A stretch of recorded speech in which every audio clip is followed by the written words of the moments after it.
Hello, yes. It's lovely to be here this afternoon with such a distinguished company. And so hello to everybody and greetings from Cheltenham. I'm a STEM ambassador with a physics degree who since retirement has been taking activities in primary schools to enthuse students through doing practical hands-on science.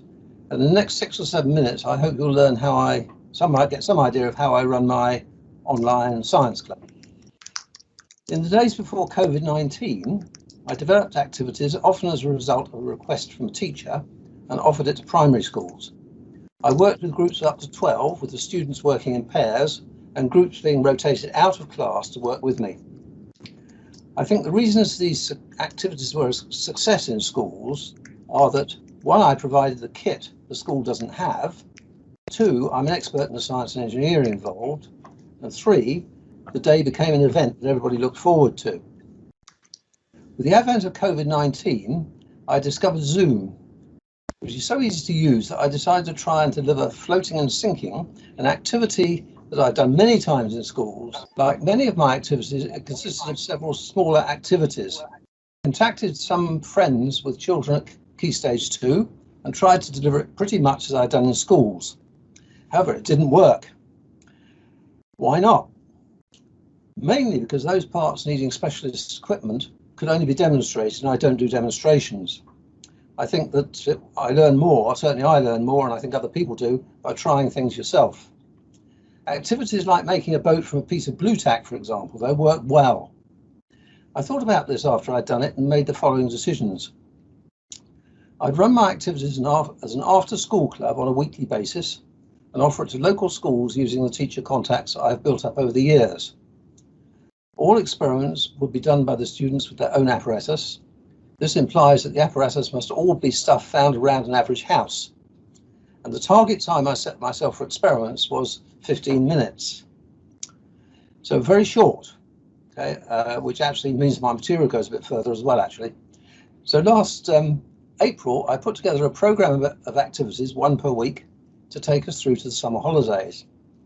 I advertised it to the families I've been in contact with before and also sent details to teachers with whom I've worked in schools. I decided to allow students to join without any registration, even though I was potentially advertising to some 500 families. In the event, 8 students attended for periods of between 1 and 7 weeks. The problem with not having a registration scheme was that I had no means of contacting the families.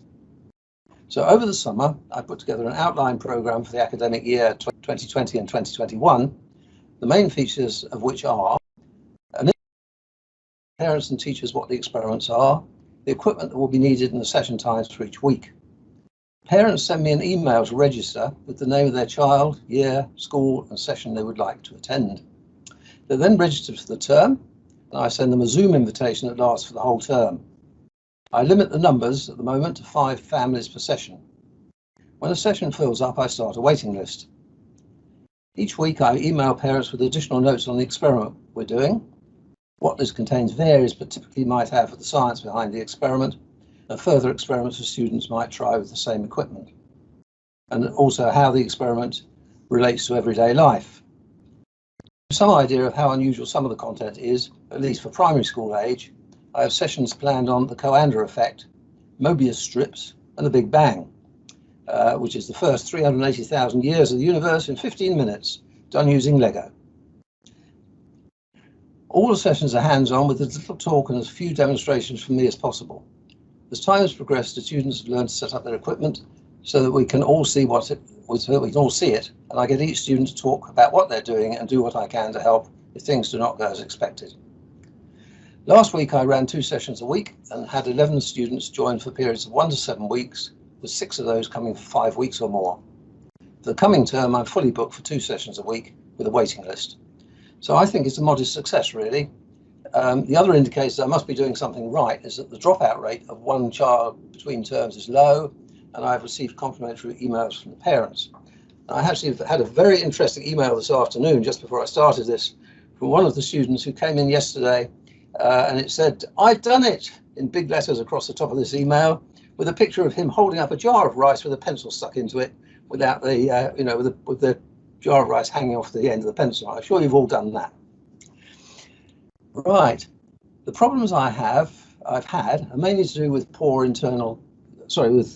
poor internet connections. It really is a nuisance when a student goes offline and has to reconnect. I found that if there is a problem, it is not always with the same student, and it looks to be fairly random. Apart from that, everyone seems to be able to use the cameras, microphones, and speakers built into their PCs, leaving them free to move around as the experiment requires. My top tips, I think, are that and certainly I have to do this. Other people may find it's different for them, but I prepare well. In particular, I have to work very hard on the equipment. For example, some households no longer have things like paper clips or CDs, and so I've thought of alternatives to these that I put onto my equipment lists. And building slopes is another challenge, actually. It's quite interesting. I write up activities and how to present them. A week or two I had to go into hospital for a couple of nights. The club still ran because I was able to ask my granddaughter, who is a trainee teacher, to take over for a couple of sessions, which she did with no problem at all. So it's amazing what you can do with video conferencing. Finally, the parental consent, safeguarding and GDPR. In my introductory letter, I make the following points. I have an advanced DBS checking certification, which I'm happy to share if requested. I recommend that when the sessions are in progress, a student has an adult either taking part or in close proximity.